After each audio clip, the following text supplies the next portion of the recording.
সুদর্শন সেতুর উদ্বোধন তার মনের ইচ্ছা পূরণ হয়েছে প্রধানমন্ত্রী নরেন্দ্র মোদীর, আর সেই কারণে মজুরের পালক সমুদ্রে নিবেদন করেছেন। সেতু উদ্বোধন এর পর জানিয়েছেন প্রধানমন্ত্রী নরেন্দ্র মোদী। দেখুন সেই ভিডিও তোমাদের মধ্যে তুলে ধরছি। मैंने वो पल बिताए जो जीवन भर मेरे साथ रहने वाले। मैंने गहरे समुद्र के भीतर जाकर प्राचीन द्वारिका जी के दर्शन किए। आज जब मैं गहरे समुद्र के भीतर द्वारिका जी के दर्शन कर रहा था, मैं पुरातन वही भव्यता, वही दिव्यता मनोमन अनुभव कर रहा था।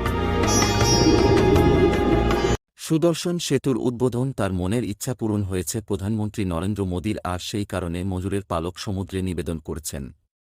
সেতু উদ্বোধন এর পর জানিয়েছেন প্রধানমন্ত্রী নরেন্দ্র মোদী। দেখুন সেই ভিডিও তোমাদের মধ্যে তুলে ধরছি। যদি ভিডিওটি ভালো লেগে থাকে তাহলে চ্যানেলটিকে লাইক, শেয়ার, সাবস্ক্রাইব করে পাশে থাকবেন এই রকম ভিডিও পেতে।